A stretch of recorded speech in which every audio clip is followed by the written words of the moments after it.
You're listening to Late Night Radio on the SHR Media Network. Caution, there will be mature themes explored and potentially adult language used. If conservatarian words, phrases, certain concepts, or rhetoric offends you, tune out now. Freedom is never more than one generation away from extinction. We didn't pass it on to our children in the bloodstream. The only way they can inherit the freedom we have known is if we fight for it, protect it, defend it, and then hand it to them with the well-taught lessons of how they in their lifetime must do the same. And if you and I don't do this, then you and I may well spend our sunset years telling our children and our children's children what it once was like in America when men were free. I have come here to chew bubble gum and kick ass. And I'm all out of bubble. Ladies and gentlemen, boys and girls, children of all ages, welcome to BZ's Berserk Bobcat Saloon radio show, live and direct from the SHR Media North Idaho studios in an actual free state. As I've said before any number of times, well, who am I? Who are this BZ anyway? Well, I am your conservative Sherpa guiding you through the maelstrom of Democrat, leftist, globalist lies, chaos, deceit, and betrayal. I use it by means of bombast and shenanigans. And I also use it by means of Jack Alexander, who will be here shortly.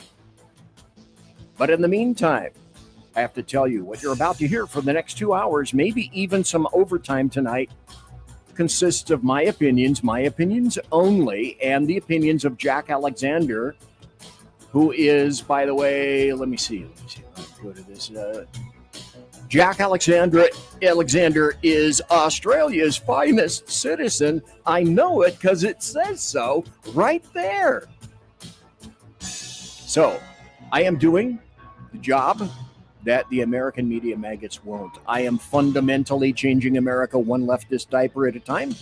We don't water our drinks, just like we don't water our conversations. We are still serving stiff drinks in the saloon, along with facts, history, logic, rationality, proportion, context, clarity, tradition, and common sense for normal people. Politics, religion, crime, culture, economics, race, sex, science, law. We talk about it all right here at the saloon, where the speech is free, but the booze is not. I am streaming live right now on a whole ton of places, including Rumble, my Rumble channel, the SHR Media Rumble channel. I'm streaming live on X, on my X locale, which is at BZ Saloon.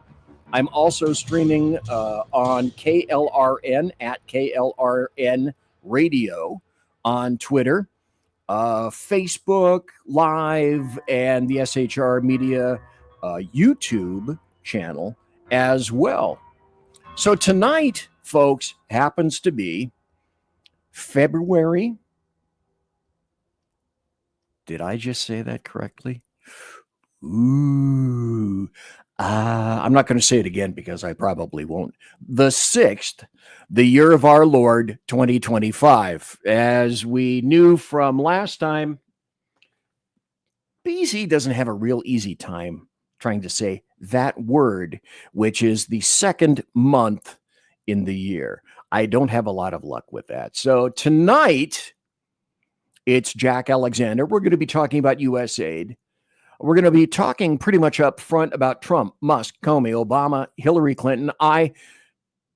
It's like, oh, I have got so much stuff for everyone.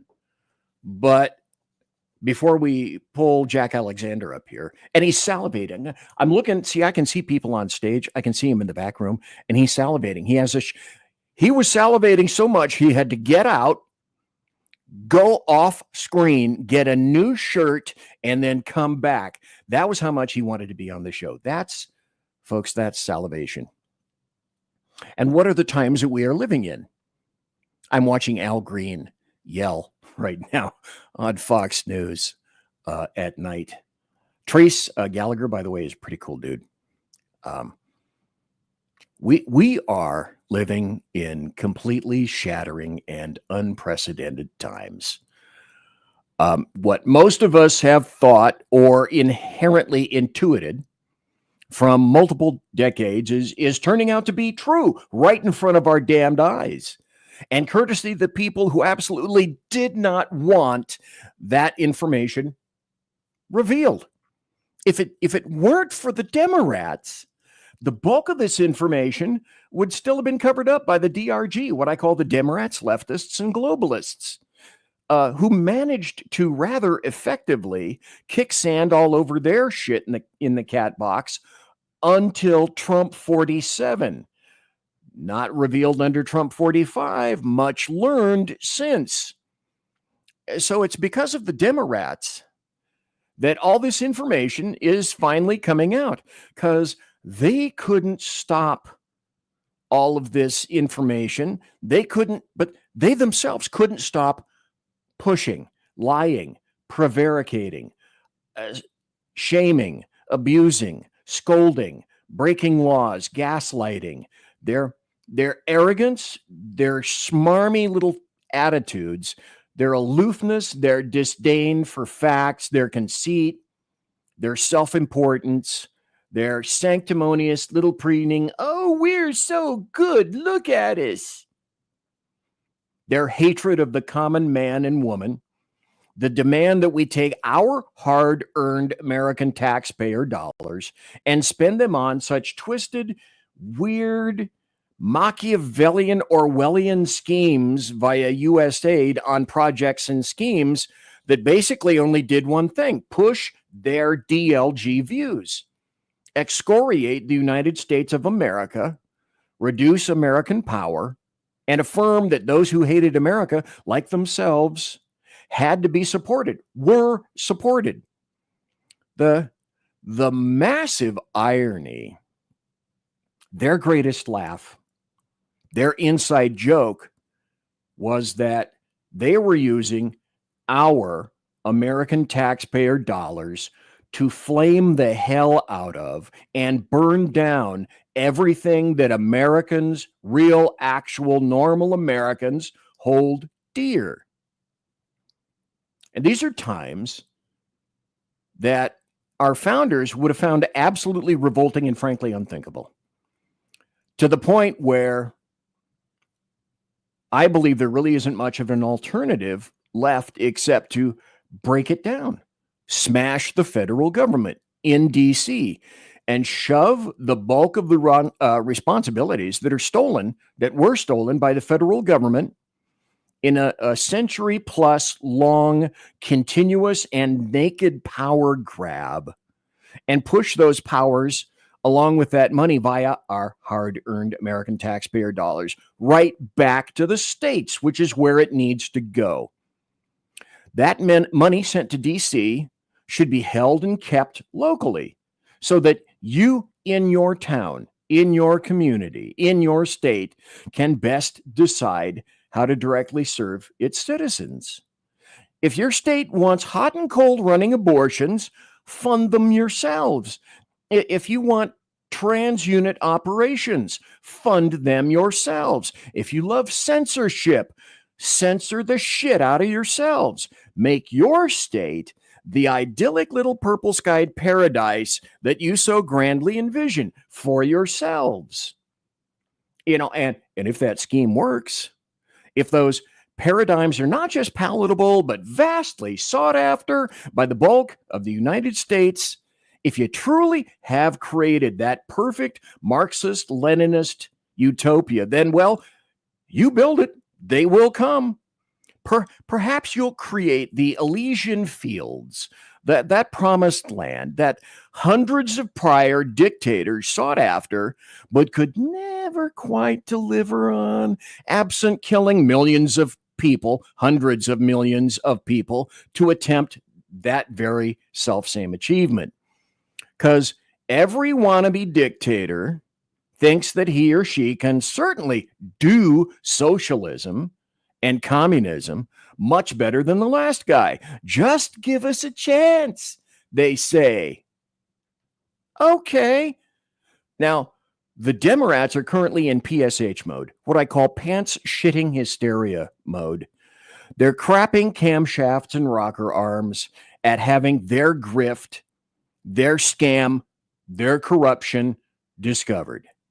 The emphasis and corruption behind USAID is so rife, so inculcated, so insidious, so deep, so long, that the depth and breadth of it has, to this point, only slightly been uncovered.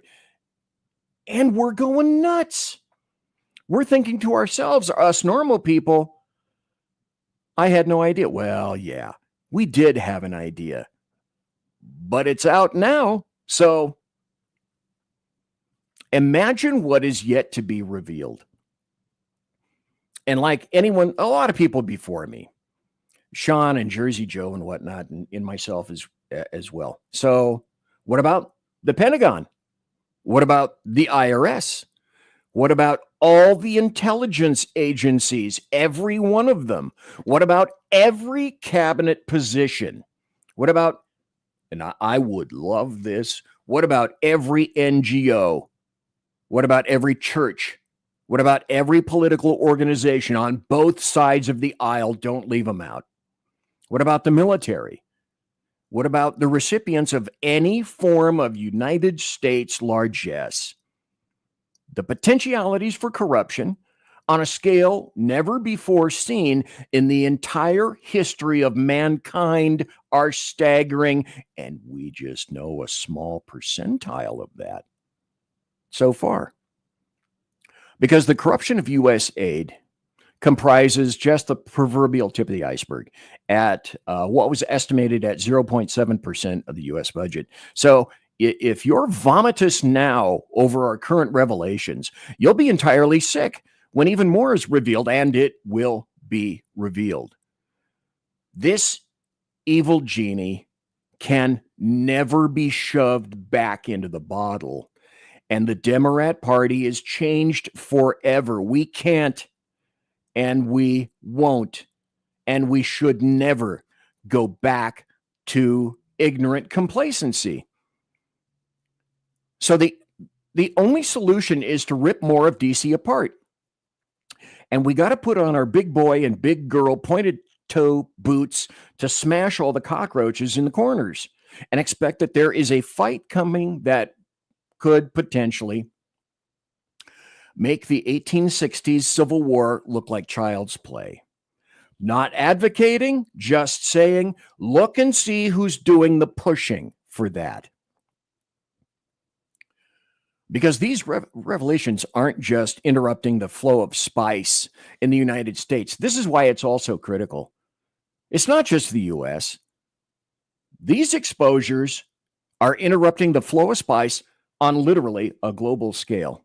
So we, you, me, us, we'll be fighting not just the worst possible elements here in the U.S., but potentially every other country on the planet as well.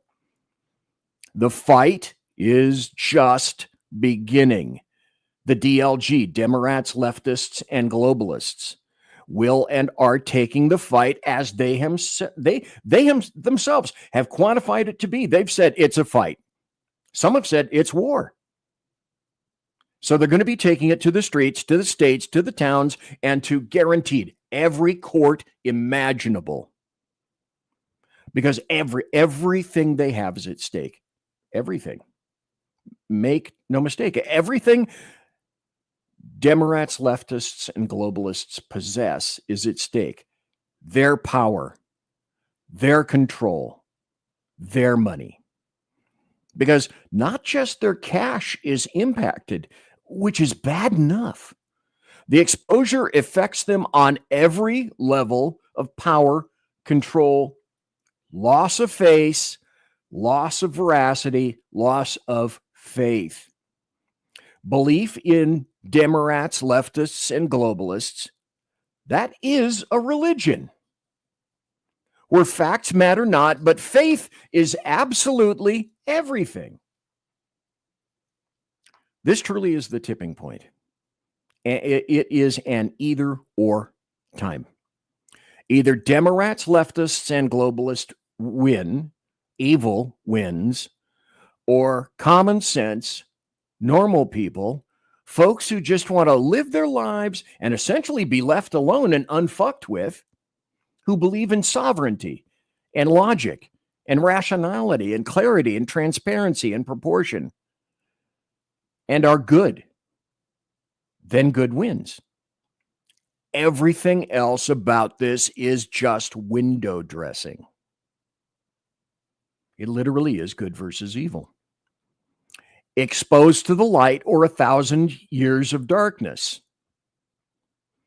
Ozzy Osbourne one time sang in a song, and he's right. Satan laughing spreads his wings. Welcome to the stage, Jack Alexander. It's good to see you here tonight, and thank you. Oh my gosh, Jack says, we'll produce for green card. Jack, welcome. How are we doing, BC? Losing my voice. Oh, well. But that's all right. That happens. Because you know what I was doing? What you missed was I was singing to Eagle Rock at the beginning of the show. That should surprise nobody. Right? It doesn't surprise me one little bit. No. So anyway, this is Jack Alexander. Let's put him over here. Jack Alexander is Australia's finest citizen. And I'm not sure about that. Well, Jack Alexander himself says, well, I guess he's just Jack. Just Jack. I'd rather be America's greatest citizen. Well, on that because, case. It's a magical step into the future. Tomorrow's news today with Australia's Jack Alexander. Here in the Berserk Bobcat Saloon. It is. It's Jack Alexander here in the Berserk Bobcat Saloon. And so, welcome, Jack. You were saying about being a citizen. Go ahead, please. I mean, after being kicked in the balls by the Australian government so many times, I really don't care about Australian citizenship anymore. I mean, how many times do you have to get screwed over by your own government before you say, no, stuff it, I want to live somewhere else? I mean, it started off with my military career. When I was injured, they just unceremoniously 86'd me out of the military. Before I was even put back together after being injured in a training accident. They, with a stroke of a pen, outlawed my firearms collection. And they said, "Oh, we'll buy them back at fair market value." And then when they realised that fair market value was going to cost them a crap ton of money, fair market value became scrap value. And the intimidation and the constant knocking on the door by the popo until you hand them in became too much of a problem, and then the Australian government has in recent years, during the lockdowns here, I spent 2.5 years literally hiding from law enforcement and my own government for supplying your show and other shows, first-hand accounts and video of what was going on here. My YouTube channel has been deleted. I've been banned from that. And they even without a conviction or an arrest, they use the terrorism laws to have my YouTube channel shut down. This is the sort of bullshit. I in spite of the fact I proudly served in the army here in the Special Air Service Regiment. Look, I am proud. This is what my lovely wife got me for my birthday this year. This lovely nice. Jarrah carved carving of my unit's regimental badge. But I'm incredibly proud of my military service, even though it was 10 of the best and worst years of my life. But the way I've been treated as a veteran sucks. I mean, just in this last year, I tried to get $2,000 out of Veterans Affairs here for hearing aids, and was essentially told to piss off. Prove to us that, because I was medically discharged in late '97. And it's like, well, prove to us that your hearing loss was a result of your military service and not some job you had in the meantime. And it's just in spite of my proud service, I really do not care about being an Australian anymore. I really don't. Well, I have much more allegiance to the United States, because in the times that I've been over there as part of military service, the first thing they get us to do is put the hand up and swear to uphold the Constitution of the United States. And I try and live my life by that even to this day. And no, we've spent probably closer to $500,000 in trying to legally immigrate, and that's just the way it is. I would love, I would really love someone to be able to put me face to face with President Trump. Now, look, I'm not a big fan of Trump the man. Trump the president, yep, very, but there is one question, and I'd ask this question even of a lot of Democrats. But my question to anyone in US federal politics is, when it comes to immigration reform, why are you always talking about legalizing those that have proven that they are untrustworthy, that they are willing to violate US law to get into the country? Why are we rewarding those people? And every time you get more of what you reward, you get more of what you condone. That should be a shock to no one. Yeah. And then every time they do that, the requirements to legally immigrate become so much more onerous and more expensive. The cost of legally immigrating to the US is prohibitively high.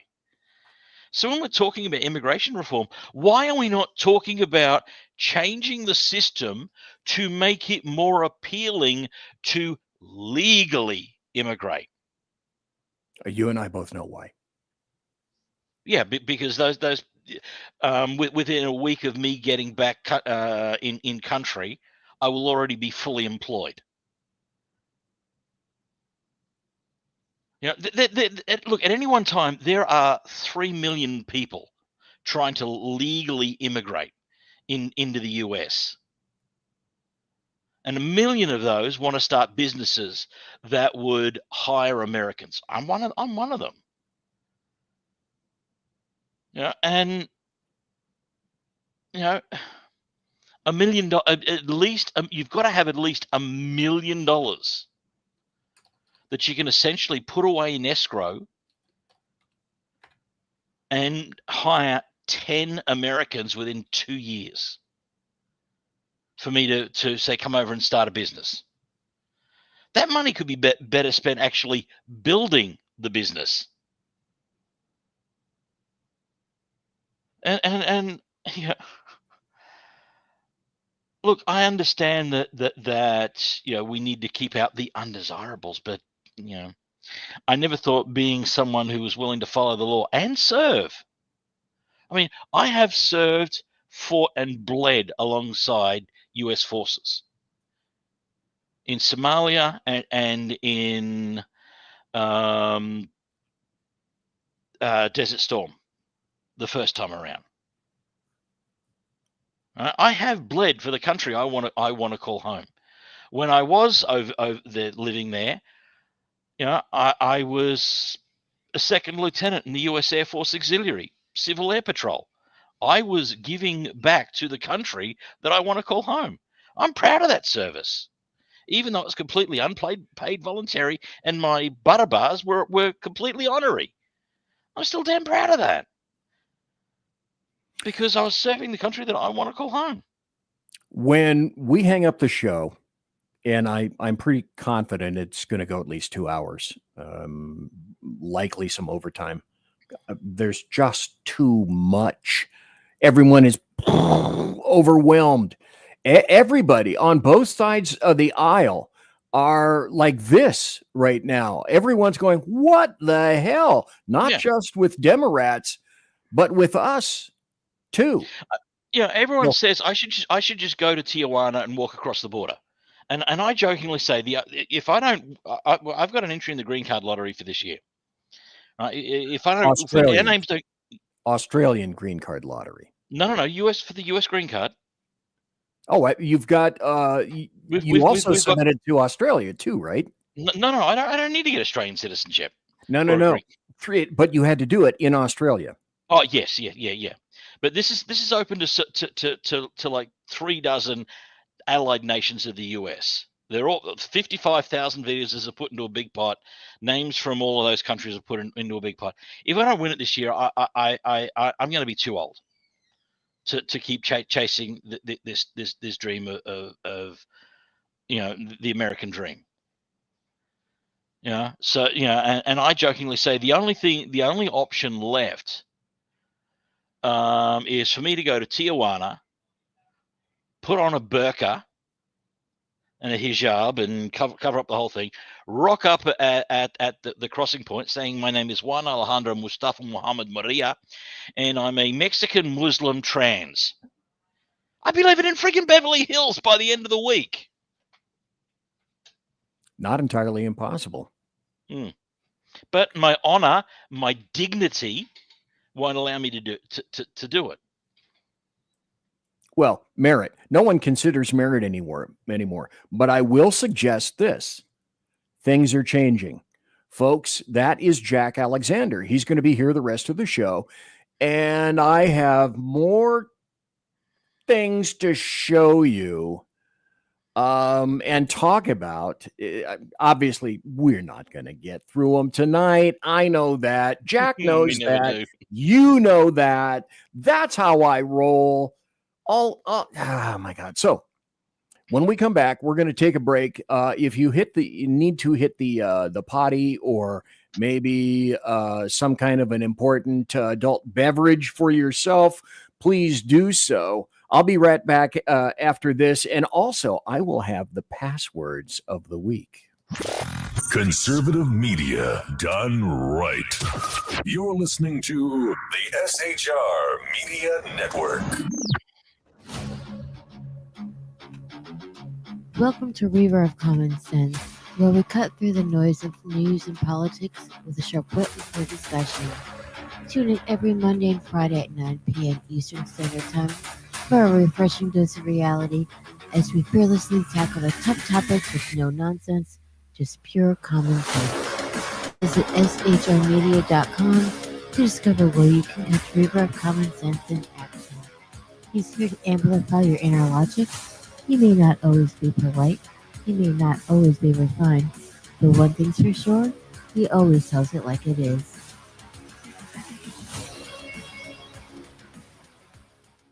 Independence.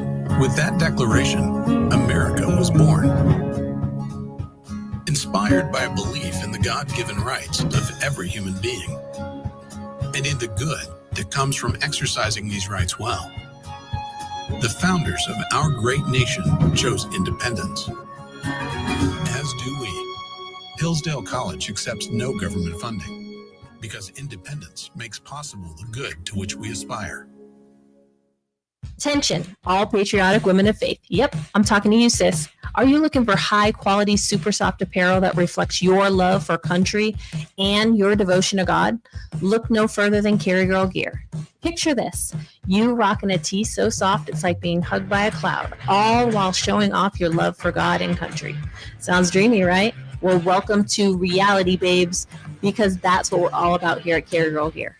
We specialize in super soft tees, tanks, and more, designed specifically for the strong, patriotic woman who proudly wants to carry their message of faith and freedom. When you shop with us, you're not just getting a t-shirt. You're joining a community of like-minded women who are proud to wear their beliefs straight on their tees.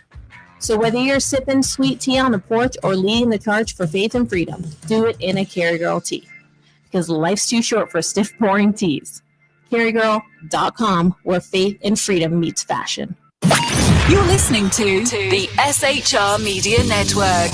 And the first half hour is gone. I'm BZ. You're in BZ's Saloon. Thank you ever so kindly for being here. A bunch of people in chat. We have Lost Wanderer, Ricky Robinson, Reaver of Common Sense, Mission Ready Men. I think I've nailed it all right here so far. And you too can be in the chat room. And that would include, by the way, this is the new sumptuous and palatial and resplendent chat room. Thanks for being here. As you can see, this is the winterized version.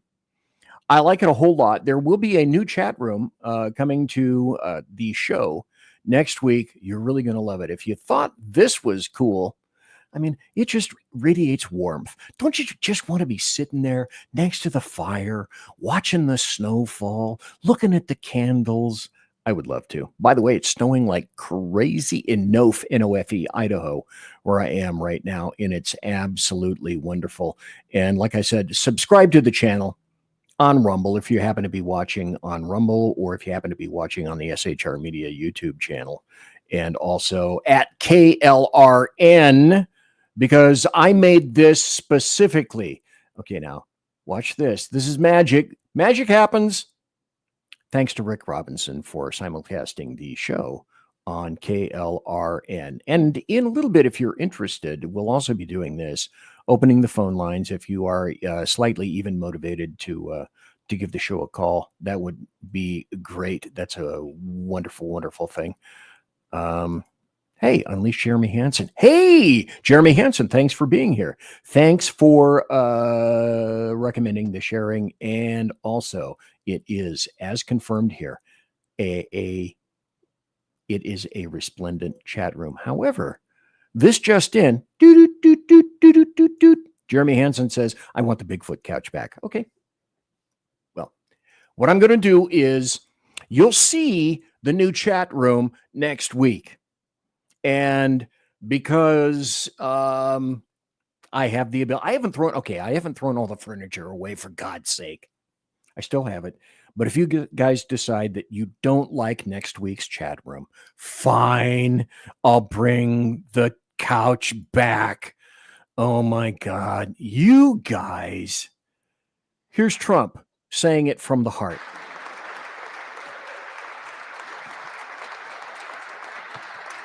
From the earliest days of our republic, faith in God has always been the ultimate source of the strength that beats in the hearts of our nation. We have to bring religion back. Agreed. We have to bring it back much stronger. It's one of the biggest problems that we've had over the last fairly long period of time. And if I was a little more than that 90-degree angle, it would be no good. And if I was a little less, it would be no good. It had to be perfect. Thing went right along the edge. It didn't affect my hair. Can you believe it? Might have touched it, but not where it counts. Not the skin part. But it's, no, honestly, it changed something in me. I feel even stronger. I believed in God, but I feel much more strongly about it. Something happened. So thank you. Thank you. Getting shot will do that to you.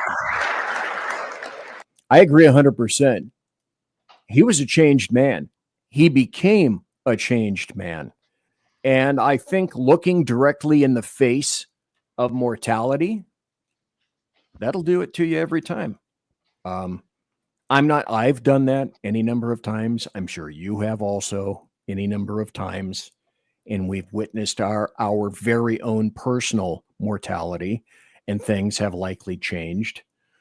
What I'm going to do now is a little bit of something standard, and then we'll come back, and then I have so many videos and areas to discuss. Let's see if we can do this one right now. The bloviating Zeppelins, HeyJackass.com Chicago death toll update. Courtesy of every leftist running that city. From the mayor, police chief, and every autocrat in the 50 wards. And this is from HeyJackass.com. HeyJackass.com, illustrating Chicago values. Chicago, the city of big shoulders. So February to date, I got through it. I lived. Shot and killed 5, shot and wounded 13, total shot 18, total homicide 7. Week in progress. That month, the 2nd to the 8th, shot and killed 5, shot and wounded 9, total shot 14, total homicide 6.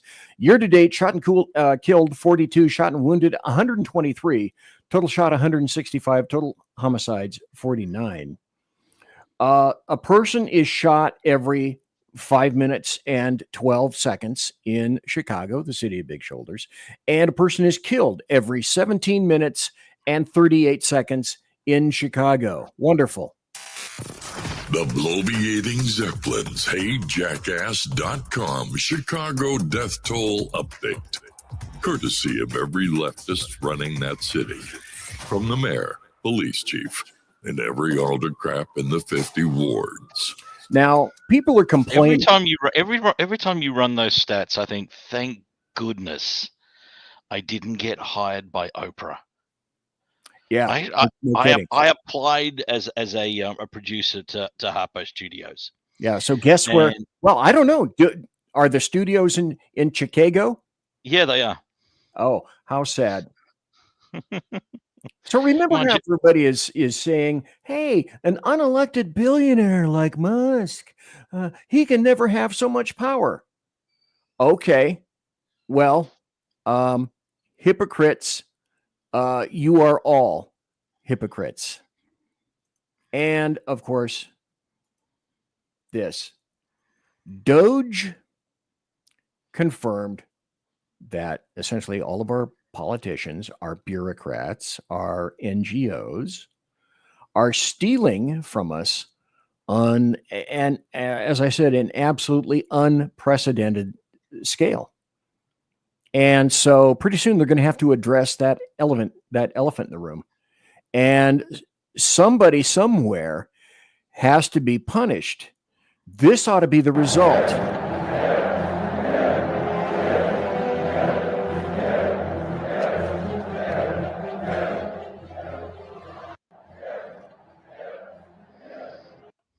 No questions asked at all. And now I sometimes you put a teaser up for something that you want to attract people to the show.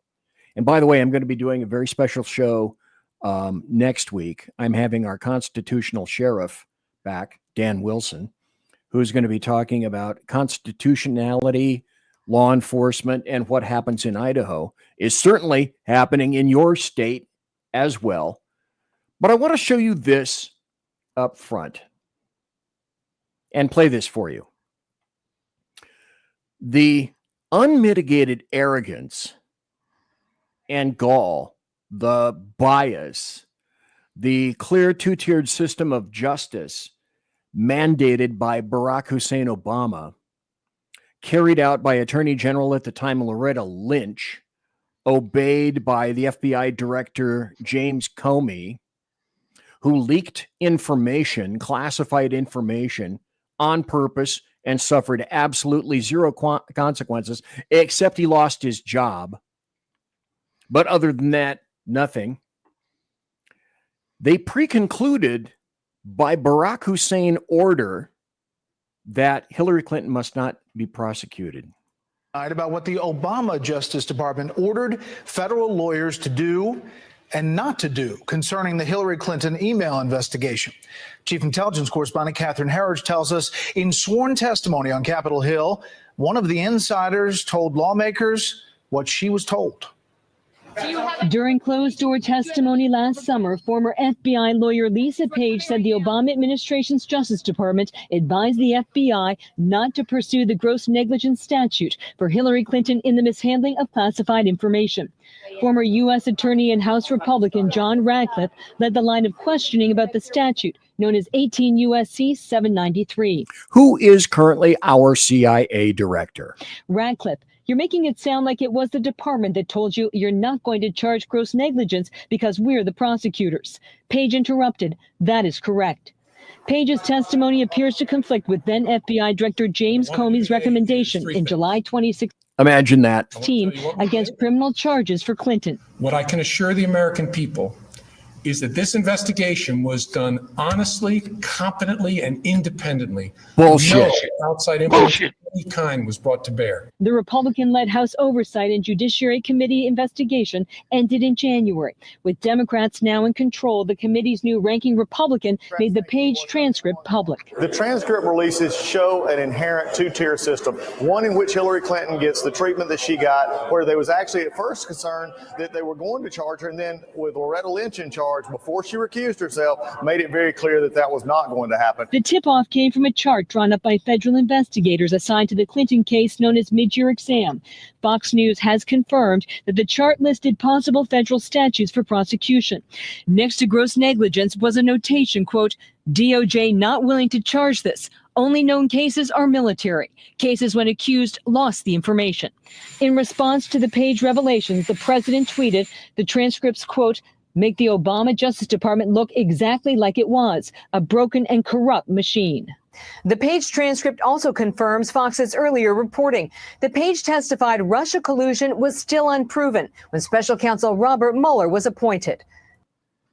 And I remind everyone, I play that again to remind you that not only was it USAID that was screwing with you massively, liberally, but it was these people as well.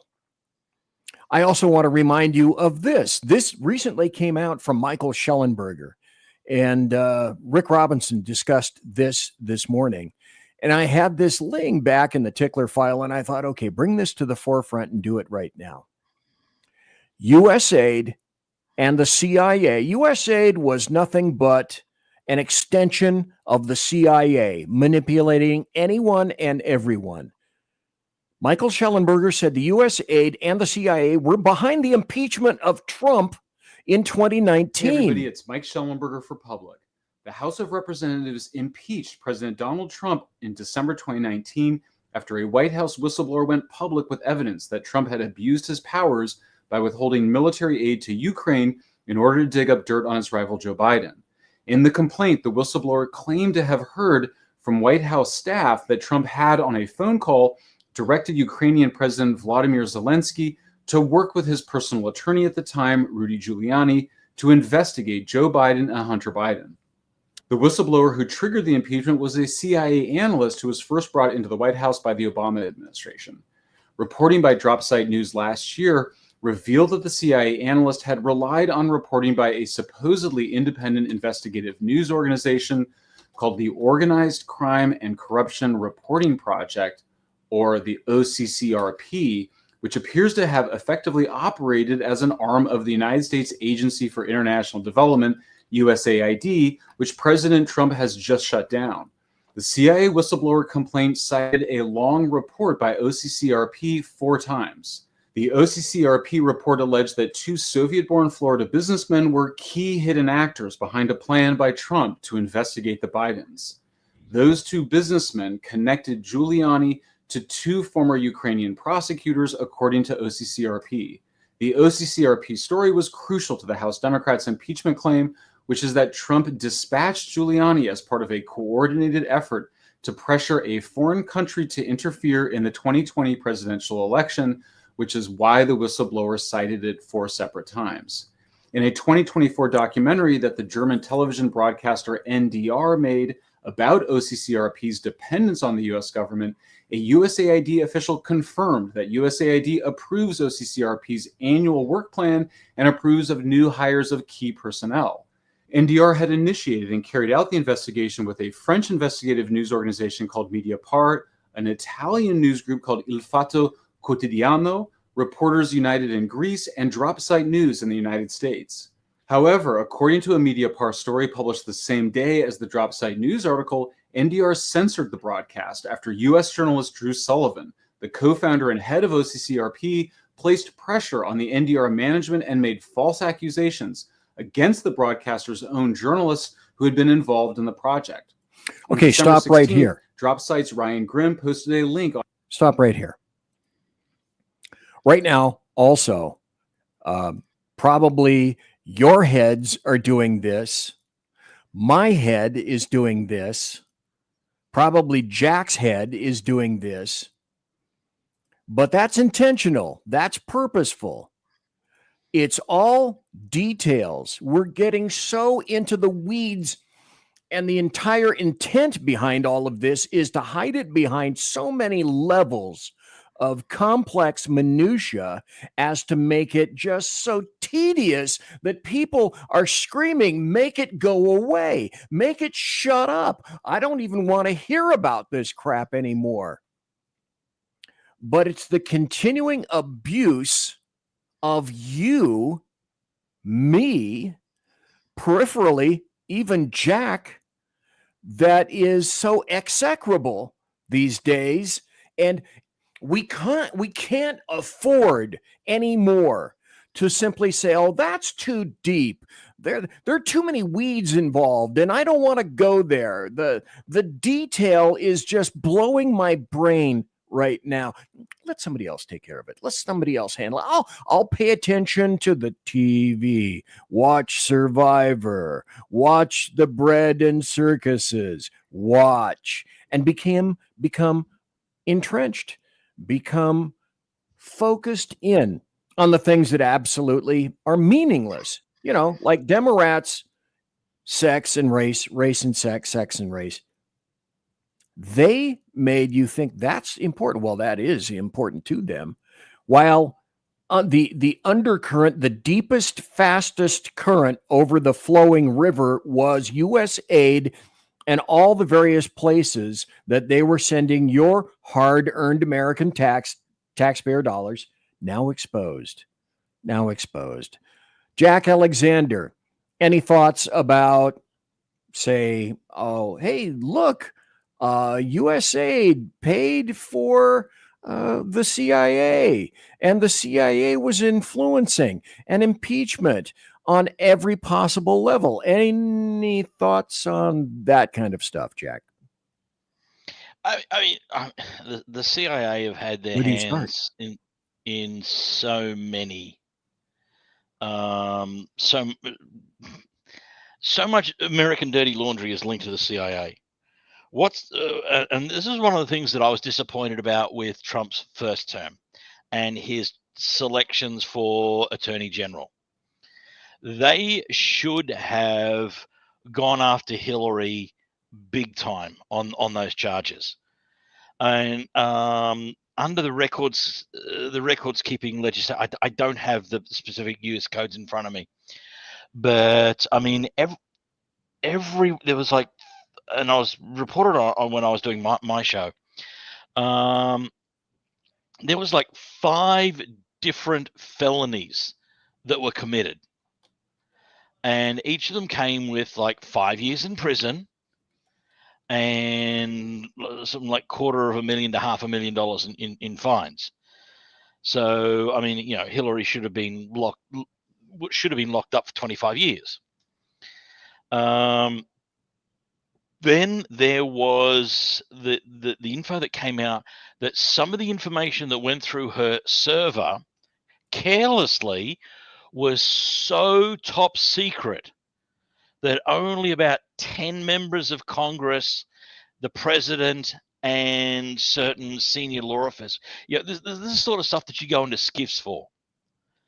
the sort of top secret, absolute super top secret squirrel shit that you can only read. It's got like for your eyes only, do not copy, blah blah. Only read in secure contained facilities and so on.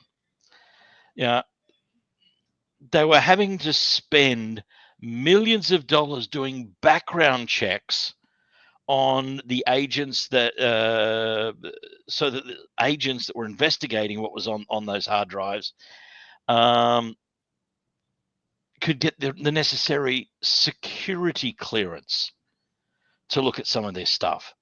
Now, I know in American law, a lot of crimes come with a statute of limitations. Yes. Otherwise, let's face it, Bill Clinton would be in jail for all the college girls. I won't continue that line. I mean, the Clintons do have a fairly large death toll linked to their name, but you get where I'm going. But that top secret information, is there a statute of limitations on charging people with? Surely under the espionage laws, are there statutes of limitations on espionage? We know that the Russians certainly got access to all of this information. It's there in the reports that the Russians didn't need to do as much on the ground spying and stealing of documents the old-fashioned way with dead drops and so on. No. They just went to Hillary's email server. She's gotten the shitter in the guest room. There's just so many charges that are on there, and I was so disappointed that Jeff Sessions and then whoever the guy was that replaced Sessions as AG didn't charge the bitch. And everyone said, "Oh, that would be bad form." Well, she either broke the law or she didn't. And you as a police officer, I'm sorry, officer, I didn't mean to be speeding. It was a little bit negligent on my part. How many times did you let repeat offenders slide by on that? Or did the ticket book come out, or were they arrested for it? Yeah. Well, we know negligence should not be a get out of jail free card, is what I'm saying. Jeff Sessions should never have been appointed. I mean, I'll be the first to admit that Trump 45 screwed up on any number of levels. I don't love Trump. I'd have him over for dinner. I love what he is doing, but he has learned so much since 45. Another thing that I want to go back to and remind everybody is that it was the Justice Department under Loretta Lynch, I should emphasize, that failed to convene a grand jury, determined they were not going to convene a grand jury. They refused to issue search warrants for computers. They refused to place witnesses under oath. They refused to appoint a special prosecutor who could operate free from conflicts of interest. I want to go back. Then there was that secret meeting on the tarmac between Lynch and Slick Willie. Yeah, I'm sure they, like they said, they only spoke about their grandchildren. I'm going to go back to Jim Comey. And I said this at the time, back in, this was 2017, 2016. I think I said this. Look, there are two kinds of crimes as written by statute. Those of general intent and those of specific intent. Those are the only two. You have that in state venues, and you have that in the federal venue. Comey stated that Hillary Rodham Clinton, the entire, what he did is he laid out a case bit by bit, sentence by sentence, for affirming the prosecution of Hillary Rodham Clinton. Yet at the end, decided that I'm not interested in that. So Comey said Hillary Rodham Clinton had to have possessed a very specific intent to commit her crimes, except that the applicable United States codes are not those of specific intent. And how do you know that, BZ?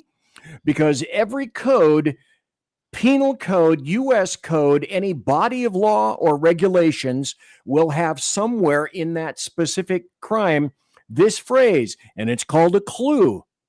And that phrase is with the intent to. As if you have that phrase with the intent to included into that specific charge, that means it's a crime of intent. So that was completely, ridiculously specious. It was just nuts. But again, I'm going here to remind you, yes, we're going to be talking about USAID when we come back after the break. When we come back after the break, I'm also going to play a cut from 60 Minutes censored and fiddled with interview with, I can't even think of the guy's name, but I'm going to play it. The whole interview was recently revealed because of the $10 million lawsuit that Trump has against ABC. I'm not going to play it. All I'm going to play is about, 45 seconds of it. We'll be playing that when we come back. But Jack Alexander, let me ask you, just to sense the temper of the times on your end, what is it, if anything amazing, that Australia happens to be saying about these revelations about USAID? Oh, it's not even making the news here. Okay. And the government here is pissed that Trump got reelected. And like last time when Trump got elected, on both sides of the aisle here, certain politicians, usually from the old boys network, started diving under office desks, and they've done it again this time. So no big deal. My guess would be nothing about the revelations in terms of that Obama ordered Loretta Lynch, who then ordered Comey not to prosecute. I'm sure nobody. There's not even one mention. That's just it. A typical Australian news bulletin. Say your main 6:00 news bulletin. Here, you will get. You're overly frustrated. If it bleeds, it leads. Mandated story at the beginning. You'll get you mostly get Australian news. That's in there, the political news and so on. Very much one-sided. But any American news, they take those reports straight off their affiliated networks. I think Channel 9 is affiliated, or the 9 networks affiliated with CBS. The 10 network is partially owned by Universal. So what's that? I think it's NBC, or is that ABC? Either way, I can't remember. Either way. And then the Seven's got NBC. They take their reports straight from all of those.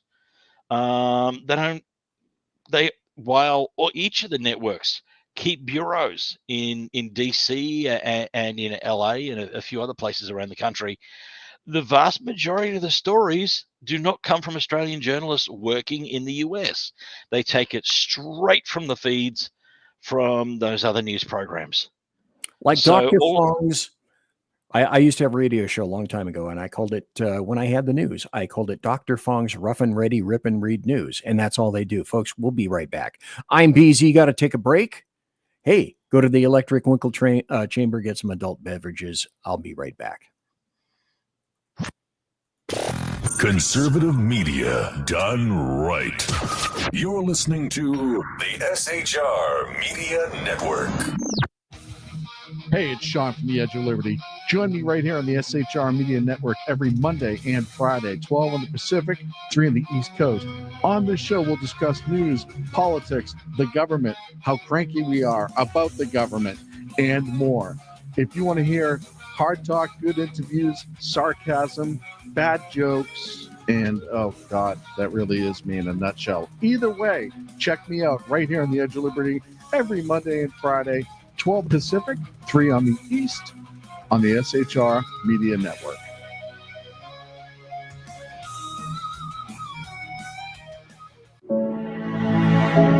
Freedom.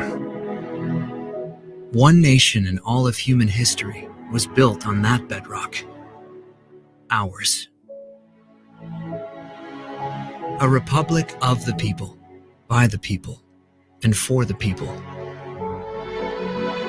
Self-government requires freedom, just as freedom requires an individual willingness to self-govern. Freedom has made America exceptional, but it can only last as long as you and I seek the good, as expressed by the laws of nature and nature's God. It can only last if you and I choose to act as people of character. Forging character has been the pursuit of Hillsdale College since 1844.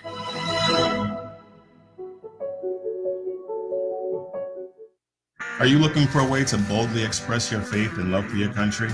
And check out Seven Armors, the premier apparel company for patriotic men of God, where faith meets freedom in style. Our t-shirts are more than just clothing, they're statements. Bold, stylish, and meaningful. From timeless messages to modern designs, we've got something for every patriotic man of God. Wear your beliefs proudly with Seven Armors gear. Don't miss the chance to wear your faith and freedom on your sleeve. Visit 7armors.com today and join the movement. That's the number 7armors.com. 7armors.com. Faithful, vigilant, steadfast, passion. You're listening to the SHR Media Network. And we're back. I'm back. It's the beginning of hour 2 of BZ's Berserk Bobcat Saloon radio show. I have as my guest tonight the amazing Jack Alexander, who is right here. And he says he will produce for a green card. Let me see if I can put this up. Back to Jack, oh, no. Jack, you may not have seen this, but Sean in chat said this. Bring Jack to America. So look. If I could be on, if I got a visa, I'd be on the next flight. You know, while this has become a bit of a joke between you and I, this will produce for a green card thing, because you're always saying if I had a producer, this button would get. Yeah. I mean, I'm serious about it. You know, I'd love to be back there. I think apart from having an American heritage on my mother's side, because her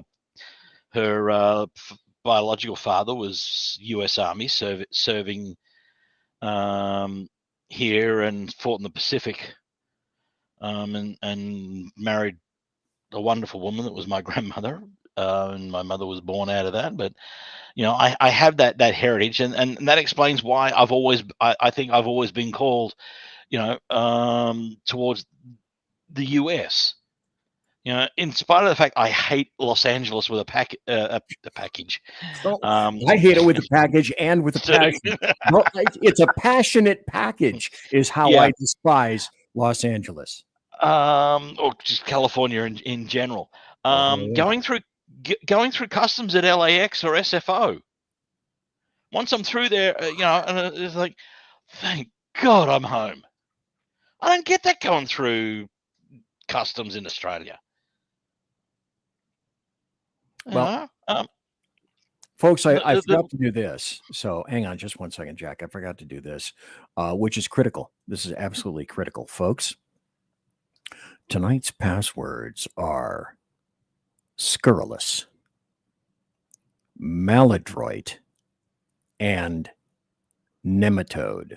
I repeat, tonight's passwords are scurrilous, maladroit, and nematode. We now bring you back to life, which is already in progress. And Jack, again, great to see you here tonight. I told everybody that I would be playing this. And there's a 48-minute version, which, I mean, if you want to go see it for yourself. You'll be able to find it on the Mark 1 Model 1 internet. But I'm going to play this part. This is 38 seconds. And I got this from Geiger Capital, of all places, because it's tough to find an edited version that shows exactly what I wanted to display, but it doesn't take you 48 minutes to get there. So let's play this. But it seems that Prime Minister Netanyahu is not listening. Well, Bill, the work that we have done has resulted in a number of movements in that region by Israel that were very much prompted by or a result of many things, including our advocacy for what needs to happen in the region. But it seems that Prime Minister Netanyahu is not listening. We're not going to stop pursuing what is necessary for the United States to be clear about where we stand on the need for this war to end. But it seems that... So do you think, folks, that they would have been so kind to Donald John Trump, OMB, Orange Man Bad, the guy with the dead orange cat on his head? Do you think they would have been so kind as to edit his answer so that he looks so much better? And the answer is no. That would never have occurred. The phone lines are open, by the way, if anybody wants to call in and attempt to embarrass either myself or Jack. 916-835-3329. Or if you'd like to sing opera, the phone lines are open, 916-835-3329. That number in Bolivia is 6. And so the phone lines are open, 916-835-3329. If you're calling from Estonia, find an aardvark. Use the passwords first. So in any event... We were talking about TV shows before, and I as some people might know, I now drive Uber over here, and I quite often pick up a lot of people from the newsrooms. Okay. And not long ago, I picked up a guy that when I was working in radio here, he was a cadet journalist at the radio station that I was at. He's now a producer at Channel 10 working on a show similar to The View. It's basically a bunch of worn-out comedians and has-been hosts talking politics, hacks, and the news of the day. It's called The View. Sorry, no. It's called The Panel. Not The View's what they ripped off to do it. And when we realized that we knew each other, and I said to her, so, I see you guys are just lost another co-host. Who should I contact? Because I'd like to see, someone with a little bit of, a conservative point of view put on the panel. I mean, even The View has its token conservative on there. And the response was, yeah, it'll be a very cold day in hell before they put anyone with even the slightest centrist or right-leaning on that show. Imagine that. Well, that's like the View. Would they ever put, I don't know, 3-2 leftists to conservative? Oh, hell no. No. I mean, even their tokens conservatives have been pretty limp. Well, how many times, for example, has Sunny Hostin had to apologize for some kind of crazy shit that she's said, and that legal has come down, handed her a placard and said, sometime during the show, generally best up front, apologize or make sure that it's understood what it is that you meant, and or recant and or say, I'm sorry, mea culpa, and that you screwed up. Here, read this. Yeah. Mind you, they never get Whoopi Goldberg to do that. How many millions does Whoopi Goldberg cost them now? Maybe Sunny Hostin is more compliant. She's certainly thinner. Well, That isn't hard. Oh, by the way, I have to put this up, folks. I'm sure you're very happy to know that when this came out, I think it was yesterday, day before, one of the two. This was 16 days after Donald John Trump's inauguration, and already these shit sticks are talking about this. And still I rise, Mr. Speaker. And I rise today, Mr. Speaker, with a to whom it may concern message. Mm-hmm. To whom it may concern. Mm-hmm.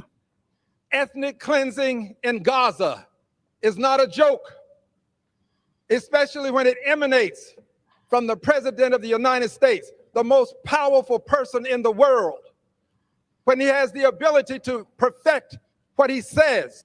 Not what he said. Liar. Ethnic cleansing in Gaza is no joke, and the Prime Minister of Israel should be ashamed, knowing the history of his people, to stand there. You're the last motherfucker to lecture anybody, Al. And allow such things to be said. Ethnic cleansing has been a crime against humanity. And I stand here today in the well to denounce what was said, to denounce what the president said, It's to coming. denounce the complicity of the Prime Minister of Israel, and to remind people that Dr. King was right. Injustice anywhere is a threat to justice everywhere. And injustice in Gaza is a threat to justice in the United States of America. I rise to announce that the movement to impeach the president has begun. I rise to announce that I will bring articles There it of is. impeachment against the president for dastardly deeds proposed and dastardly deeds done. So wait, is he referring to AC/DC like dastardly deeds done dirt cheap? That's Dastardly dirty deeds. done dirt cheap. That must be an AC/DC reference. I'm sure of it. I'm about 110% sure of it. You know, Oh, the song's Dirty Deeds, actually. But on the other hand, every time. but hey, I had to make the link, right? Yeah, I know, but I've just got this image that's going through Al Green's head of Donald Trump with this stupid long black, Dick Dastardly mustache sort of twirling it. Okay, and now I'll sing it this way. Dastardly deeds done with sheep. Dastardly deeds done with sheep. Thanks, Rick. I appreciate it. Thank you. I'll be here all night. So will you. Thank you for being here as well. Mind Yeah, you, here we go. you mentioned people singing opera in there. Yeah. I mean, I didn't hear one anybody. as a nation, everyone in the US at this last election got up and went, "Do you hear the people singing a song of angry men?" Yeah. 12 angry men. We're going to convict Earl and There you go. Mrs. You're Bennett. welcome for that earworm to be stuck in your head for the rest of the night, folks. No. Dirty deeds. Okay, I'll tell you this. Sidebar. I met Angus. Bon Scott. In 1974, I met Bon Scott before he passed away. He hadn't really hit it huge yet with AC/DC. I was with another guy. We got flown over to Glasgow, Scotland to do a live album from Status Quo. Another boogie band that I'm going to play at the beginning of my next show, probably next week sometime. And I met Bon Scott. Don't you get impeached for Status Quo? And That's quid pro quo. Yeah, prid quo. Prid. That's right. Remember, repeat after me. Prid quo pro. Quid pro quo. Prid pro. Moose and squirrel. Remember, and Mission Ready Men, Earl says, dastardly deeds? Is that really an impeachable offense? Apparently so. Also, this just in. I don't have an article that goes with this, but essentially, Tom Homan said that he found out how ICE operations in Colorado got leaked. And when he finds out who leaked that information, he has said he's going to put him in cuffs. So Harris Faulkner was talking to him and said, I have so many questions. First of all, if they're shouting and helping these people get away with bullhorns, how is that legal to get help from the people in the streets? I know they can protest, but that's not what they're doing. And Homan said, yeah, you're exactly right. When they cross the line of impediment, and that's why I'm working very closely starting this morning with the DOJ on where they cross that line of impediment. So they may find themselves in a pair of handcuffs very soon. And he's going to be working with DOJ on that. I think that's absolutely a wonderful thing. And this, folks, clearly 15, 17 minutes or so into my second hour, and I'm on like maybe my fourth story. Maybe it's a lost cause. I give it up. I'm not going to get anywhere near I want to. Let's face it, BZ. We could do this for 3 or 4 hours every day and not scratch the Christ. Here's another thing. Ricky Robinson is in chat right now. And someday I want to talk to Rick on the show about, dude, he does. I may as well, I'll just promo his show right now because I seldom do that. I think I did it last Tuesday, but Rick Robinson at KLRN simulcasts our show and or picks it up for rebroadcast and re-streaming. And so Rick has a show on at KLRN Radio on X, at KLRN Radio on X, where you can stream it. And he's on Tuesday through Friday at what would be 9 a.m. Pacific and 11 a.m. Central, his time, because he's in Oklahoma, and then noon on the East Coast. And he goes for 3 hours every day. Folks, I'm challenged greatly to come up with 2 hours of content twice a week. Not challenged per se, because this is such a fucking target-rich environment these days. But I'm challenged in terms of trying to organize everything, trying to make it make sense, to try to prep in such a way as to have things ready when they need to be ready, get all my guests ready, that kind of stuff. 3 hours, 4 days a week.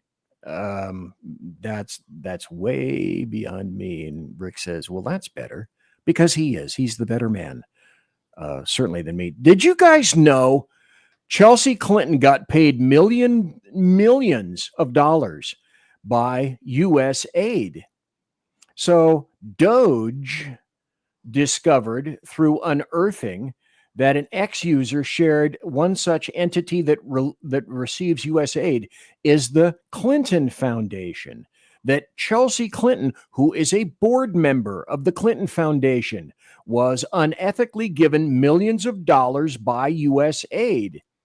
So the Clinton Foundation, founded by Bill and Hill, not doing quite so bueno these days, in 1998, provides funds to program fighting HIV and AIDS and climate change and promoting leftist concerns. And Chelsea is a beneficiary of essentially our largesse, your American taxpayer dollars through USAID getting funneled through the CIA. It's a big damn laundromat. Let's just be out with it. Ukraine is Europe's laundromat. It was the Biden crime family's laundromat. And USAID is our laundromat through the DLG, Democrats, leftists, and globalists. Such lucky people we are. However, this is through NPR. USAID cut dramatically as officials address stunning and irresponsible changes. The good point out of all of this is that it's been 98% cut back. They had a 13,000 plus member workforce. It's now down, following these cuts coming tomorrow, Friday. It's going to be down to 290. Sean says, I wish I could stay. But I can't wait to wake up and see all the new Christmas presents from Trump. That's so great. It is. Every day. It's like, how do we keep on top of all of this? Jack Alexander, how do we possibly keep on top of all of this winning? How is that possible?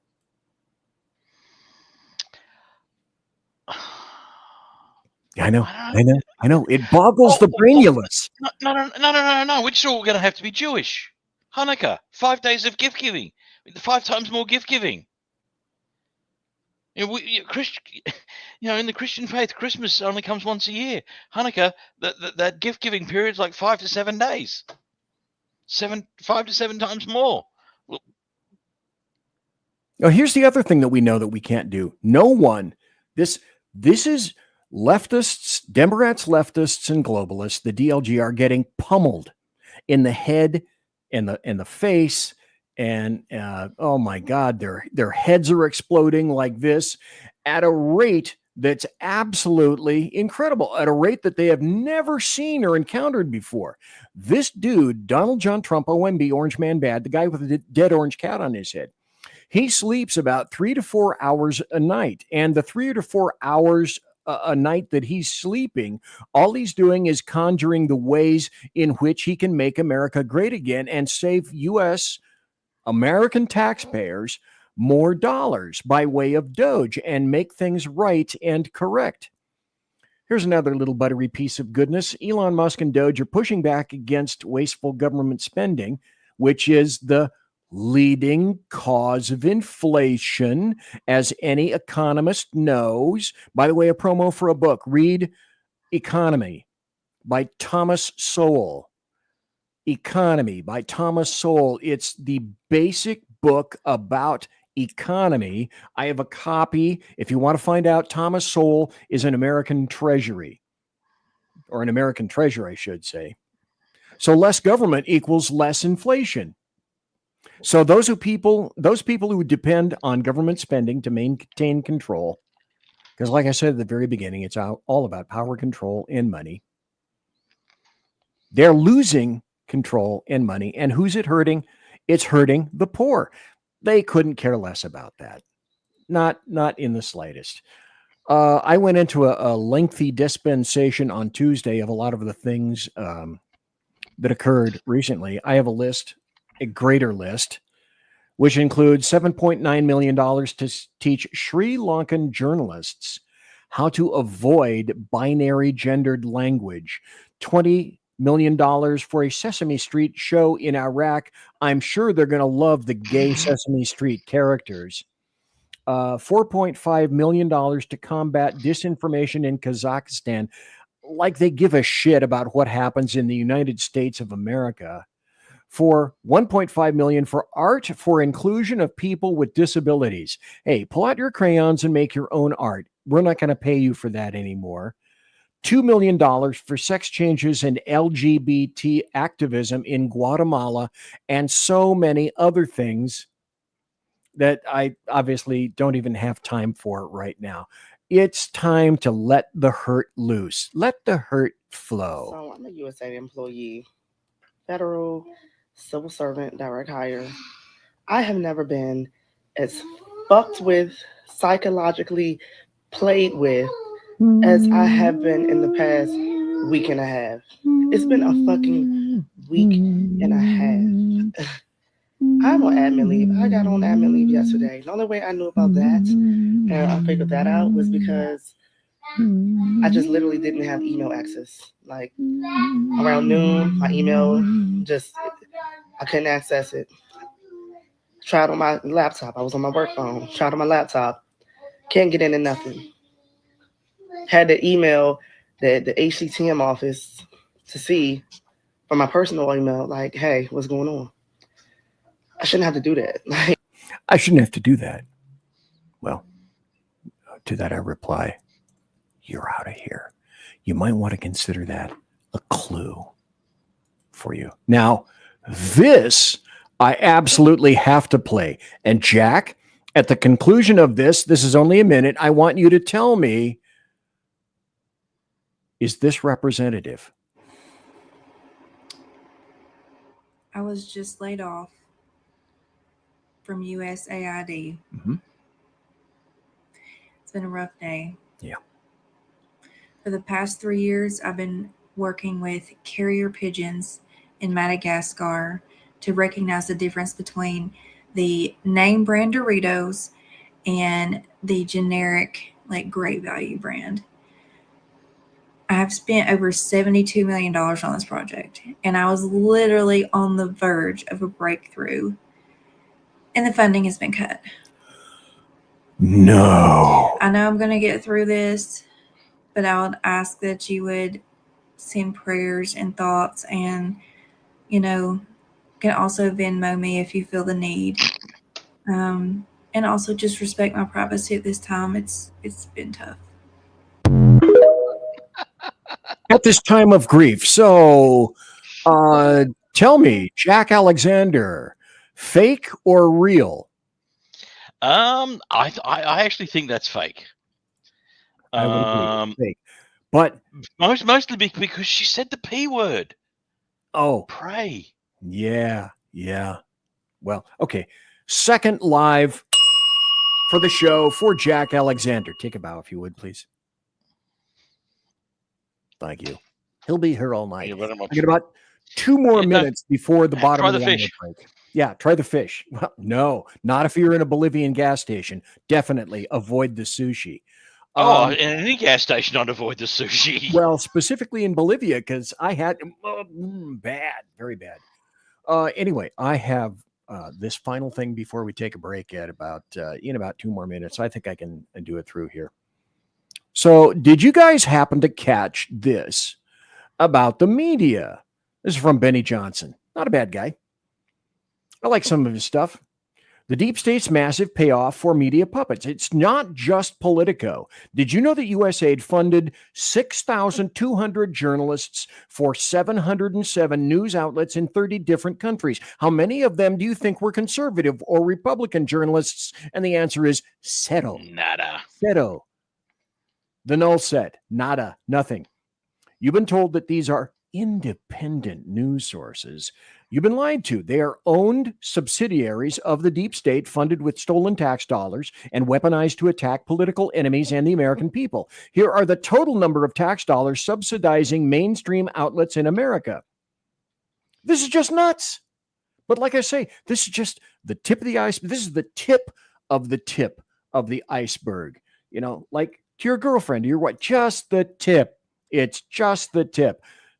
Politico, $34.3 million from various government agencies after laundering the Biden campaign laptop disinformation. The New York Times, big business here, $50 million to the New York Times from various government sources, including a staggering $26.9 million from the Health and Human Services. Why? Why does the New York Times or Politico, why do they need any money from us at all? The AP. $19.5 million in government contracts and $619,000 in grants from the Department of State, with funding spikes in election years of 2020 and 2024. Imagine that. Reuters. $9 million from the Department of Defense for active social engineering defense and large-scale social deception. And who is deceiving who? That's right. It would be leftists attempting to deceive either normal people or all conservatives. $220,000 from the Department of State just last year. The BBC, can't leave them out. The British government TV steals $3.3 million from U.S. taxpayers and received an eye-popping $20 million from Bill Gates. For what? There are tons of other examples.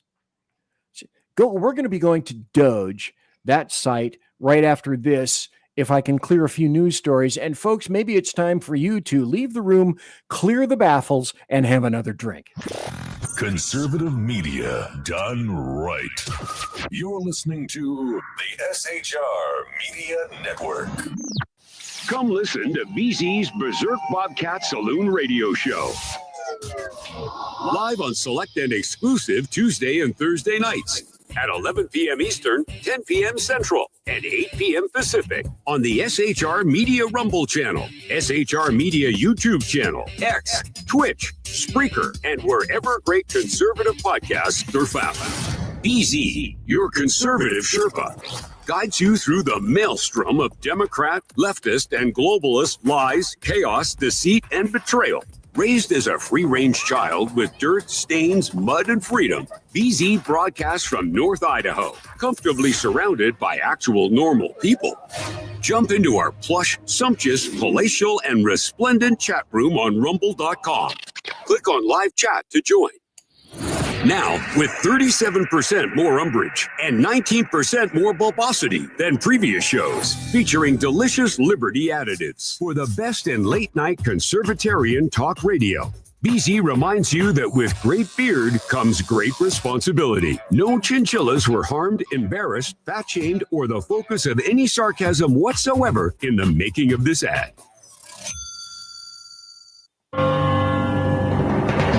Hello, I'm Matt, a student at Hillsdale College. Here's Hillsdale President Larry Arnn on the continuing relevance of the Constitution. Many argue today that the Constitution is outdated because it addresses problems peculiar to the 18th century. Some parts of the Constitution do read rather quaintly. Consider the injunction against titles of nobility in Article 1, Section 9 of the Constitution. But is that so outdated? The purpose of the injunction is to prevent the government granting special privileges to some for partisan reasons. This strikes at the heart of the rule of law. The crony capitalism so common today is a place where the government bestows favors and tax dollars on some businesses to give them a leg up over others. This is exactly the kind of thing the Constitution was meant to prohibit. The Constitution is not so outdated after all. This Constitution Minute was brought to you by Hillsdale College. To join the national conversation on the Constitution, go to constitutionminute.com. Hey fellas, are you mission ready? Coming in November to SHR Media. By way of Big E Jackson, you need to check out Mission Ready Men. It's a show that equips you to navigate our society's challenges from a biblical perspective with courage and conviction. Tune into Mission Ready Men as we examine our culture through the prism of biblical truths, teachings, and how to apply them in our daily lives. Prepare to step up, stand out, and step into your role as a man, as ordained by God. That's Mission Ready Men, hosted by Earl Jackson, coming this November on the SHR Media Network. And get mission ready. Want to make an immediate difference in the life of a critically ill child? You have the ability to do that right now. Make a donation to Dream Makers for Life, the organization that restores dreams to seriously ill children and their families. You can sponsor a dream pack for a child, which contains a clear PVC backpack, a dry erase board adventure coloring book, a journal, and dry erase markers to inspire a critically ill child to envision a future adventure and hope. Want to become a dream maker for life yourself?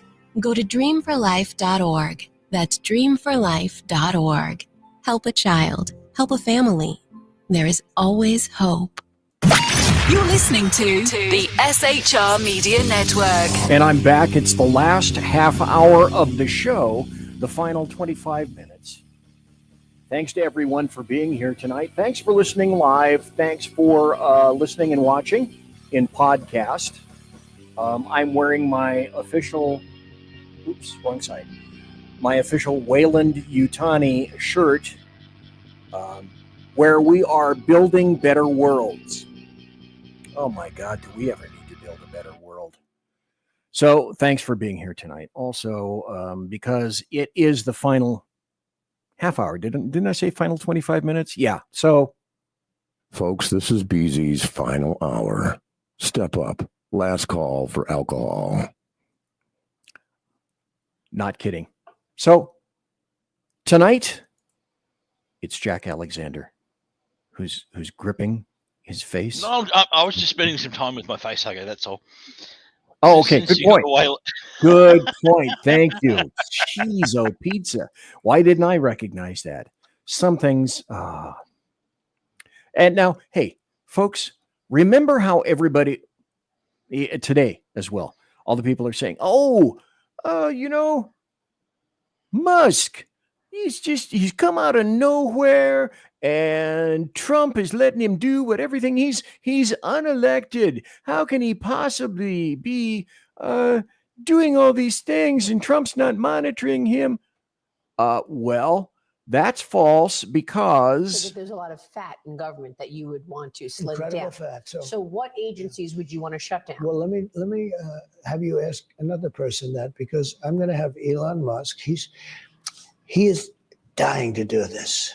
You know, he's a great business guy. This is before the You think of election. him for science and rockets, and every time I think he's telling me about a new screw that was developed, he's developed a new screw. Screws are difficult, and it's made out of titanium, and it's so exciting. But you know what? He's a great business guy, and he's a great cost cutter. You've seen that. So that there's a lot of fat in government that you would want to slim Incredible down. fat. So what agencies would you want to shut down? Well, let me have you ask another person that, because I'm going to have Elon Musk. He is dying to do this. You know, he's a great business guy, actually. You think of him for science and rockets, and every time I think he's telling me about. So the plans were already in effect. The plans were already there. Jack Alexander, is this much ado about nothing? I mean, really, when you think about it, we already intuited that all of these things were occurring. So I suppose the big question is, well, we know the Democrats are going to fight. They're going to fight tooth and nail, tooth and claw, and fang. And I said a long time ago, we need to see veins between the teeth of conservatives and Republicans. So do we now have, under Trump, the actual temerity and wherewithal to fight back in the manner that needs to be fought? It's certainly looking that way. And I mean, it's not just Elon on his own. Vivek Ramaswamy's also part of this, although if you listen to the media, Vivek's now chopped liver. Nobody ever mentions him with regards to this. It's just Elon. Well, that's true. Now, Vivek went to, and he's interested in becoming governor of Ohio. So he has focused his efforts more on that. It's Doge and Elon, mostly by himself. And all those little 19-year-olds that AOC hates. Well, do we really care about what AOC hates? I mean, she hates reality. I mean, she's beginning to sound like like Joe Biden. A lot of her recent press appearances, she's been increasingly less coherent with what she's saying. Yeah, that's very true. I want to play this. This guy talks about Elon Musk, and this is a little jewel that I found on Twitter. I'm sickened by the way that the left is categorizing and lying about what Elon Musk is doing in the federal government. I'm going to say what's true, and then I'm going to debunk their ridiculous lies. Number one, President Trump hired Elon Musk. He is a federal employee. He does not make enough to trigger financial disclosures. Those are the rules. If you don't like them, file a bill to change them. He has hired people to seek out waste, fraud, and abuse throughout all government agencies. He leads a team within the administration that has I apologize for the volume. It's up as far as I can make it go. smaller teams across all of government. Their job is to bring sanity to this process. They don't have to be Senate confirmed because they don't make enough money and they're not in positions of control. They are in advisory positions. Their objective is to give a menu of options to the president, to the Secretary of Treasury, to the Secretary of Defense, to all the different agency heads who are Senate confirmed of ways to conserve taxpayer dollars. That's what this election was about. We got $36 trillion in debt. We run a $2 trillion annual deficit. This is unsustainable. 37 trillion. And the American people have spoken. So what is he and what are his teams doing? They're creating systems to track sources and uses. We haven't done that. When a government agency goes to the Treasury and says, we want this money, there's no system through which they actually can say, all right, Congress appropriated, authorized it, and what are you going to use it for, and then track all that. So what are they doing? They're creating systems to make sure that the money is going where it's supposed to go. And guess what? The Democrats are losing their mind. Because I should tell you that that's what happens in California. A lot of the things, the propositions and the laws that are passed in California, always spell it with a K, they go most of the time into the general fund. And then from there, the funds are stolen for pet projects like illegals and every leftist, any and every leftist want and desire. Accountability, there is none. He's also creating systems to ensure accountability. All of this is going to be public. All of this is going to be public. And he's proven that he can turn around businesses that are failing. And he has offered his time to try to save this country. So I guess first, just ridiculous lies that are being told. Elon Musk does not have access to Americans' personally identifiable information at Treasury. He just doesn't. Okay, stop here just for a second. Now, he said at Treasury. Now, who started PayPal? Elon Musk. He sold PayPal and made a shit ton of money. Now, I wonder, does PayPal have your information? Did you object to that? Is that terrible that PayPal has all of your information? You have career bureaucrats that are mad that they're losing their jobs because they're no longer useful in the future of this government because they've gotten us in this situation. I had dinner with Treasury Secretary Bessent, and he assured us that all that the Doge employees at Treasury were doing was checking sources and uses to make sure that money authorized and appropriated by Congress is being spent on what it's supposed to be spent on. The fact that we haven't done that yet in 2025 is insane. It is insane. Why would you not want accountability and responsibility? The answer is to pull the wool over your eyes and for us to be able to do any fucking thing we want to with your money. So while people call my office and say, oh, Elon Musk has my records, that's a lie.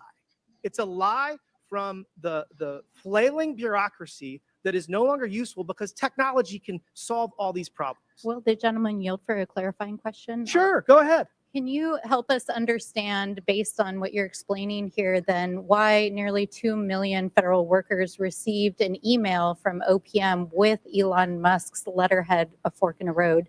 You know, okay, so I'm sorry. I'm debunking the fact that people are calling my office saying that he has access to, that he has access to their tax records, which he does not. The Treasury Secretary said that you do not know better than the Treasury Secretary, and angry bureaucrats don't know better than the Treasury Secretary. That's our system of government. But we won the election. Elon Musk is the politically appointed and Senate confirmed Treasury Secretary says you're wrong. So until you get actual data. Elon Musk is bragging about it on his Twitter, y'all. Go on All right, his so Twitter. I have an article here in Politico. Elon Musk's Twitter, you guys. I'm reclaiming my time. Thank you. This is an article in Politico that was written after the dinner that we had Monday night with the Treasury Secretary, where he confirmed to the House Financial Services Committee that Elon Musk does not have access to American taxpayers' personal data. So I'm going to say it one more time. Everybody that's calling my office, everybody's flipping out, the media that's lying about this. The Doge employees do not have access to American citizens' personally identifiable information. Their only goal is to track sources and uses and make sure that the money that we're spending is going where it says it's supposed to go. This is shocking. It hasn't been done yet, but they're doing it now, and this is just the beginning. Again, I'd say buckle up because this is going to keep going, and we're going to save this country, and we're going to get out of this ridiculous financial situation we're in. I'm sickened. Stop. Exactly. So he addressed one large concern, and the concerns will go, this will be endless. This will be endless. And as I pointed out at the very beginning of the show, this issue with USAID, USAID is only 0.7% of the federal budget. And so if they have found this much fraud and waste and corruption, intentional corruption, in this little teeny weeny piece already, what are they going to find in the VA, the Federal Reserve, all the intelligence agencies, every cabinet position? This is just the winky little teeny bit of the unveiling. Is there anything like this remotely being considered in Australia, Jack Alexander? the government here, and we're getting ready to lean into a general election here. You know, they're always talking about cutting taxes and spending here. And unfortunately, the way the Australian voter, politicians treat the Australian voter is, well, it's an auction. You know, how much free shit or money can we offer the Australian voter to get elected?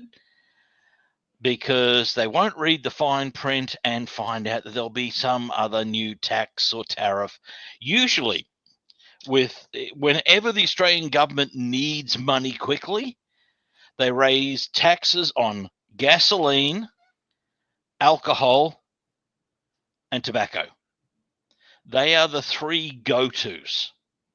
Because those are the things that everybody wants, or excuse me, needs: gas, and the thing that everybody wants, alcohol and tobacco, to put them into the stupor so that they can at least make it through the day after they've been turned upside down and fleeced by the Australian government equally as hard and slapped up the ass by the U.S. government as well by way of USAID. I wonder how much money went to Australia by way of USAID. I haven't seen anything about that. I haven't. I don't know of any that's come this way. But well, what else have we paid for? Well, look at this. USAID gave $68+ million to the World Economic Forum. Project grant in progress. USAID to the World Economic Forum. Outlaid amount $35.1 million. Obligated amount $52.2 million. Then completed USAID to World Economic Forum. 16 plus $16.1 million, the obligated amount. Why are we funding globalists who all they wish to do is work against us, and they hate the United States of America? This makes absolutely zero sense at all. So let's talk about the media just for a second. Again, as we spoke, here's Natalie Winters. None other than the Organized Crime and Corruption Reporting Project, right? It's the same entities, which, like I said, their budget is over half subsidized, if not entirely, by USAID. Now, this entity, like I was stressing before, was how they were planning to bankroll the Resistance 2.0, the mainstream media apparatus, the civil society stuff, not just domestically, but the idea that USAID was going to be used, like they have done in the past. History repeats itself, like you were talking about with the Stanford Internet Observatory. So much of that censorship warfare has emanated out of the United Kingdom too, right? The Global Disinformation Index. You want to talk about a special relationship? Let's look at that underbelly right there. But so much of the resistance is going to be outsourced internationally. And I just think too, Steve, the scope of the sort of media funding of USAID cannot be understated. So let me stop right there. Essentially what she's saying is that, yes, if you were suspended on media, if you were removed from Facebook or Twitter or censored, USAID paid those entities to do precisely that. And that was the goal. I lost my Twitter account. I managed to wangle it back, but I was kicked off. I got kicked off for the Hunter Biden laptop thing that was true from the New York Post. I think you also said, if I'm not mistaken, Jack Alexander, you got completely, well, that was Australia, but had you been removed from any other social media because of things that you posted that you knew were true? Oh, yeah. I mean, right through the COVID thing, and even before then, I was always getting strike notices from YouTube and from Facebook that you're posting false information, and I post and turn around and say, well, no, what I have posted, and here is my source from the United Nations or from Health and Human Services or the World Health Organization, and I post them the direct link, and they go, well, we're striking you for posting false information because you've come to a different conclusion. I mean, it was like I'm back in high school arguing with my art teacher because I didn't appreciate art the same way he did. Well, it's a ridiculous precept in the first place, and we have all been victims of it. Now, victims. I don't really much give a shit that I was a victim. I've been a victim all my life. We've all been victims. Boo-hoo, fucking get over it. The thing that sort of bothers me of it, though, is when they pull some of this stuff off, they'll put a tag on there, and they'll say, you've been booted off for false information. That's slander and libel. As someone who's tried to make it as a freelance journalist, and given that YouTube and Facebook are essentially the measuring sticks of your reach. I mean, even now, since I've been banned from YouTube, if I apply for any job in the media, it's, well, show us your YouTube channel. Yeah, can't do it. It got deleted. Oh, that means we can't have you because that means that means you prove to us you're not bullshitting. Yeah, you must be one of those evil conservatives, so we're not going to consider you anyway because we're Australia, or the same thing in the United States of America as well. Yeah, it's the same there. It's the same there. I recently applied for a station manager's position at a station in remote Alaska, of all places. Really? I mean, it was a foot in the door. Why not? But it was, look, you can't, they came and said, look, you can't prove what you're claiming. And I offered to send them a DVD with all those shows archived, but unless they can really do it, it makes it difficult. And that's why they go after us small guys. That's not like in Australia, we have Sky News, which is the only quasi-conservative network here. But then again, they're backed up by an army of very highly paid lawyers who, anytime the government wants to do, these lawyers will have them up.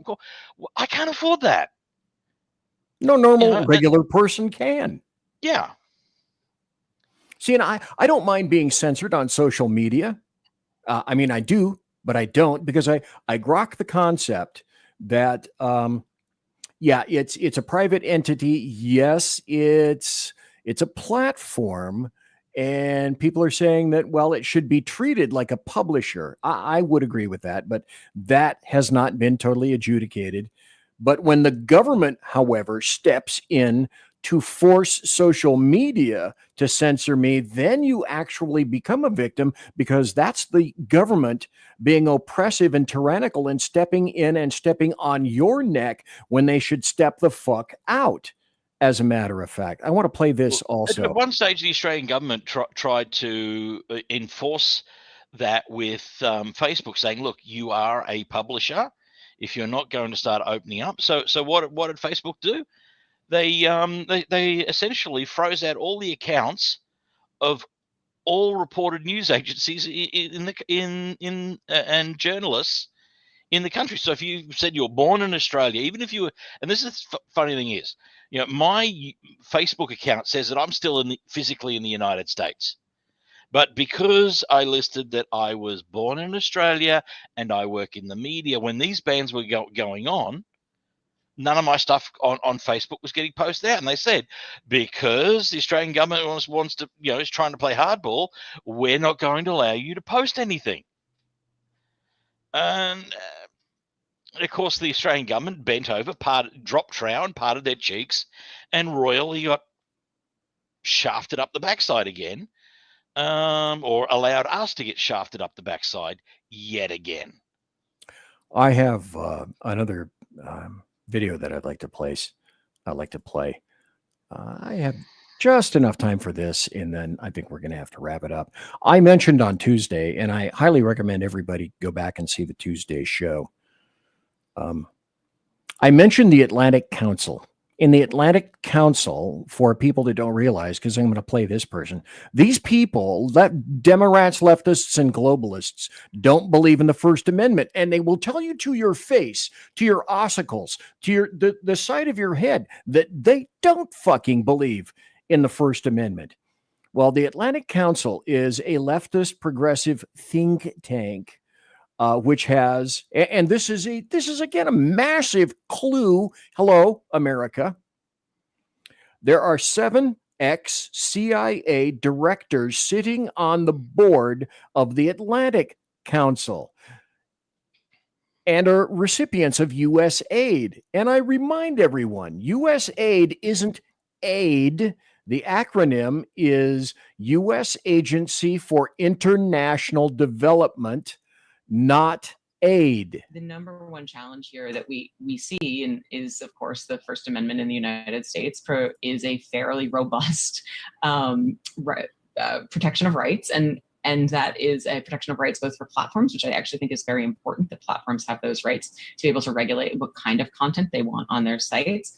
But it also means that it is a little bit tricky to really address some of the real challenges of where does bad information come from and sort of the influence peddlers who have made a real market economy around it. The number one challenge here that we... And what that means, because I speak leftist, so I'll translate, is they have zero interest in making sure that you have any kind of a voice whatsoever. If they could stamp us out completely, they would. The Democrats, leftists, and the globalists. So in conclusion, Senator Jack Alexander, anything that you'd like to say for having been here tonight? Are you better for it? Or are you just, was it a waste of time and you're fuzzy and I would much rather have been cleaning my fish tank or balancing my non-existent checkbook? Look, I always have a ball when you and I get together. I think one of the scariest things for American broadcasting is if you and I had a full-time show. So bad. Yeah. It would be it'd be a ratings winner. You know, all this conservatory, you being a conservatarian Sherpa, and let's face it, with my accent, that's going to get a few conservative women a little bit moist. Wow. First time that was ever said on this show, Jack Alexander. And so, moist women, that was Jack Alexander. I'm going to have to say bye-bye for now. And Jack, thank you for being here. I grandly appreciate it. And that leads us, sadly, to...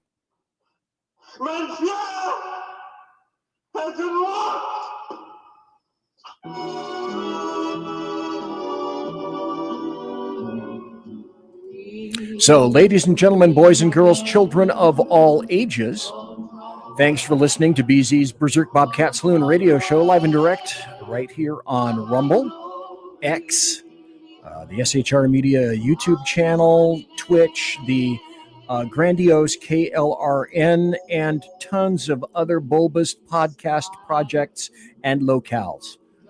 As per normal, promotional consideration is by these guys: Lockheed Martin Skunk Works, Shure and Electro Voice microphones, my Arrakis board, and also Pratt & Whitney engines providing thrust. You can trust. Tiaras, I like this one, nice and green, are by My Little Pony. Thanks to my guest tonight, the munificent Jack Alexander, Australia's own. And I want to let everybody know that as per normal, even though you think it's in here, it's not, at least tonight. I will be consorting with my KC-135, my Kettle One, KC-135 Kettle One refueling team in just a couple of minutes, right outside that door right there. Thanks for listening tonight. Thanks for being in podcast. Everybody, God bless. Take care. Be safe. See you next Tuesday. Bye.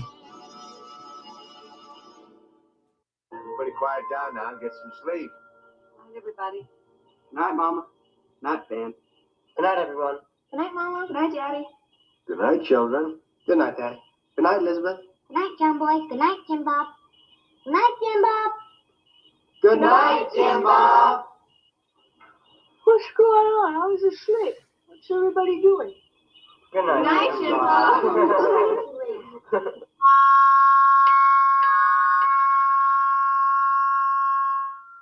Good night and good luck.